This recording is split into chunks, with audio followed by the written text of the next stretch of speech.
le Sénégal. Jaratu garba sonu manga jangale gita do bouger do fay wer nga élève te tollu ci examen li nga soxla am na fi tamu gën assuré colo. Alors, donc en grand 3, nous verrons la valeur absolue. La valeur absolue, définition. Soit A un nombre réel. Soit A un nombre réel. Alors, la valeur absolue. La valeur absolue de A. La valeur absolue de A est le nombre réel. Et le nombre réel positif.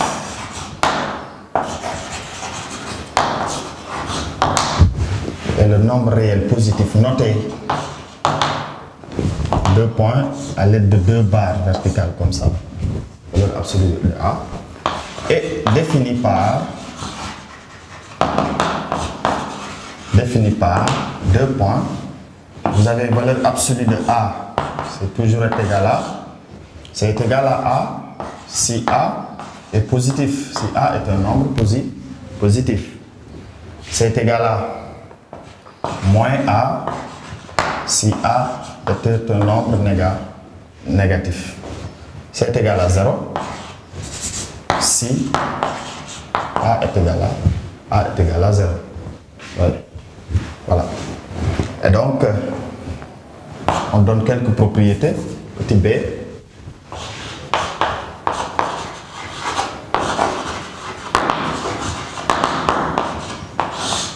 Propriétés, les propriétés de la valeur absolue.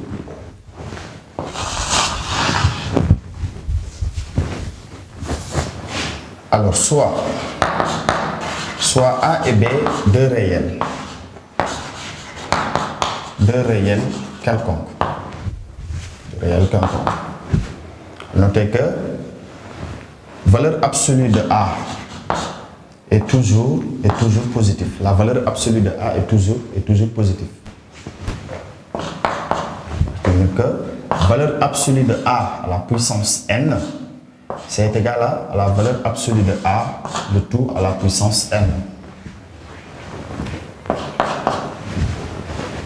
Ce qui veut dire que valeur absolue de A à la puissance 2, A au carré, c'est égal à la valeur absolue de A de tout au carré.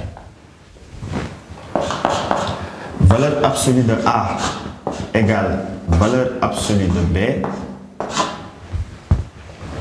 équivaut à dire que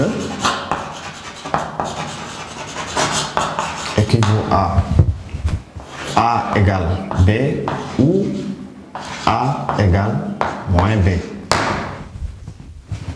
Voilà.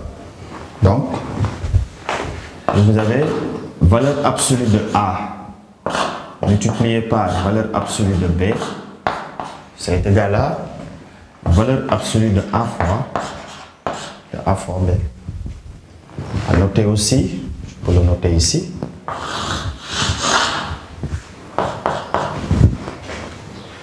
Valeur absolue de A sur B, c'est égal à valeur absolue de A sur la valeur absolue de B. Voilà. Donc voici quelques propriétés qu'il faut retenir. Exemple, je donne un exemple ici.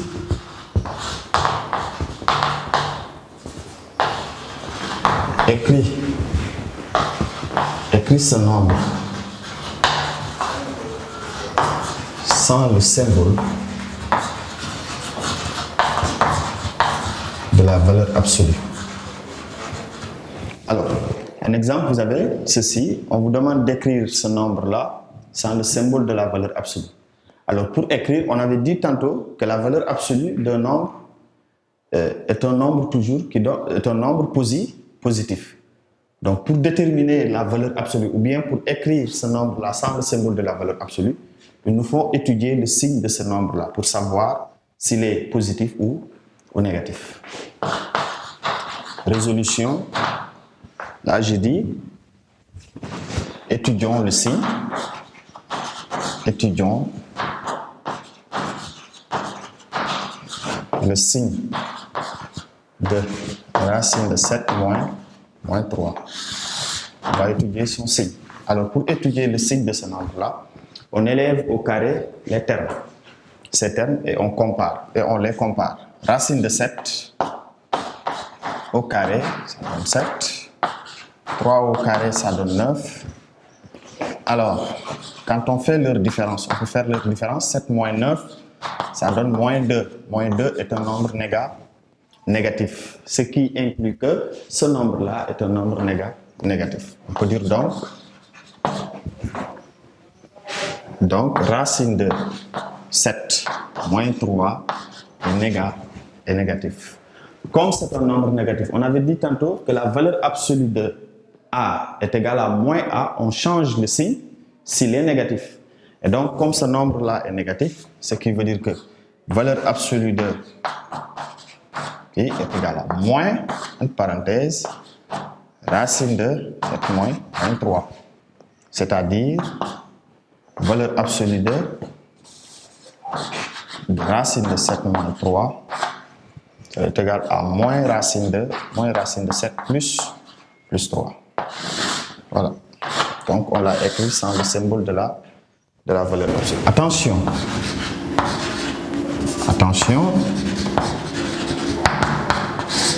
Ce qu'il ne faut pas confondre avec ces propriétés-là, si vous avez valeur absolue de A plus B, c'est différent avec valeur absolue de A plus la valeur absolue de B. C'est la même chose. Hein? La valeur absolue n'est pas distributive par rapport à l'addition, ni par rapport à la soustraction aussi. Ni par rapport à la soustraction. Alors, NB, notez bien, quel que soit X appartenant à R, on a 2 points. Valeur absolue de X, inférieure ou égale à R,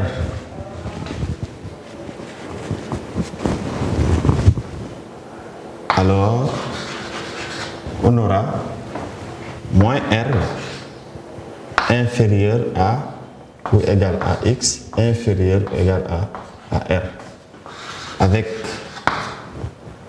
R positif. R doit être positif.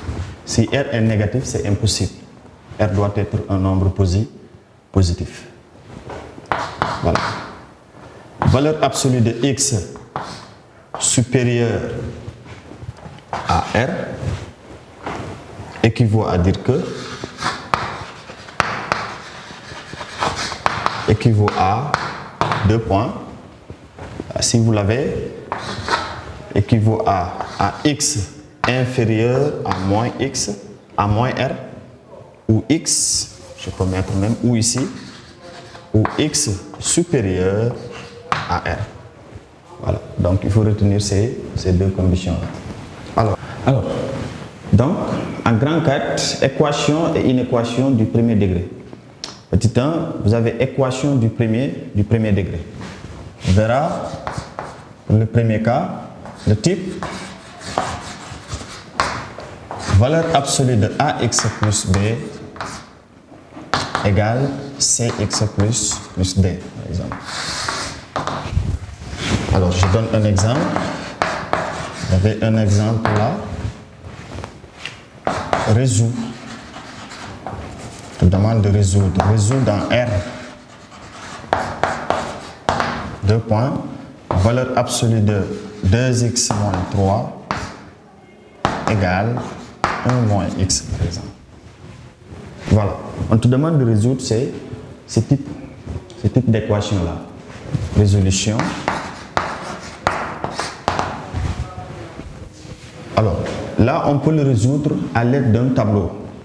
En faisant ceci, je vais poser par exemple, posons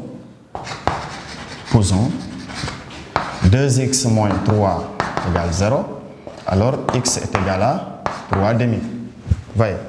Et donc, je vais dans mon tableau, je fais comme ça, un tableau x. Là, c'est moins l'infini. Là, c'est la valeur qui annule x pour l'équation 2x moins 3 égale à 0. Là, vous avez plus l'infini.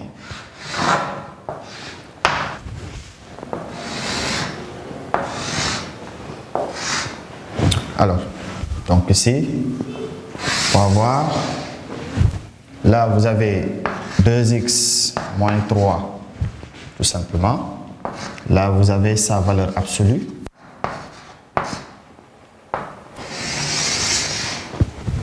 Et donc, à partir d'ici, on peut donner son équation, c'est-à-dire valeur absolue de 2x moins 3 égale à 1 moins x. Voyez. Et donc, vous avez ceci. Regardez là. On va étudier le signe d'abord de ce nombre-là. 2x moins 3, la valeur qu'il annule, c'est 3 demi. Donc, à droite, on met le signe qui se trouve devant le coefficient de x. Là, c'est plus, positif. Là, c'est négatif. Valeur absolue, donc, dans cet intervalle, dans l'intervalle moins l'infini, 3 demi, on dit que 2x moins 3 est négatif. Alors, valeur absolue d'un nombre négatif, on va changer le signe, ce qui veut dire qu'on aura moins 2x plus 3. Le signe va changer. Valeur absolue d'un nombre positif est égale à lui-même, ça ne change pas. 2x moins 3. Alors donc, l'équation devient, on remplace la valeur absolue là par sa valeur, moins 2x plus 3 est égal à 1 moins x. Je transpose les x par là, je me retrouve avec moins x est égal à, là, est égal à moins 2. Vu que x est égal à 2. Alors, x égale 2. On regarde, est-ce que la valeur 2 appartient à cet intervalle-là, à l'intervalle moins l'infini, 3 demi. Ça n'appartient pas, donc c'est une valeur invalide. On dit que c'est une valeur invalide. Donc, 2 ne peut pas être une solution parce que 2 n'est pas dans cet intervalle-là. Alors, pour ce cas-là, là aussi on remplace la valeur absolue par sa valeur.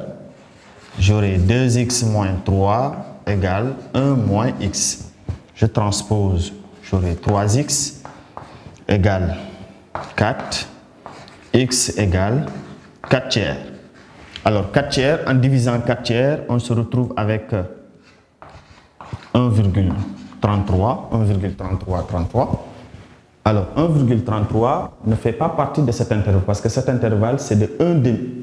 3 demi signifie 1,5 jusqu'à plus l'infini. Donc c'est une valeur invalide aussi. Donc 4 tiers ne peut pas être une solution.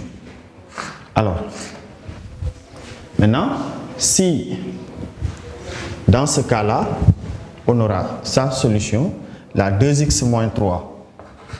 2x moins 3 égale à 0, c'est-à-dire lorsque le membre là est égal à 0, c'est-à-dire 1 moins x, je l'écris ici, si 1 moins x égale à 0, ce qui veut dire que x serait égal à 1. Si x est égal à 1, ce qui veut dire que 2x moins 3 serait égal à 0, on aura, là c'est la valeur absolue, hein, on aura 2x est égal à 3, et bien x est égal à 3 demi. Voilà. On peut même le résoudre ici. Jana to garu masana manga jangale gita do bouger do faywa. Nge elef to tolo chi exam linga sala am the fita mo gena.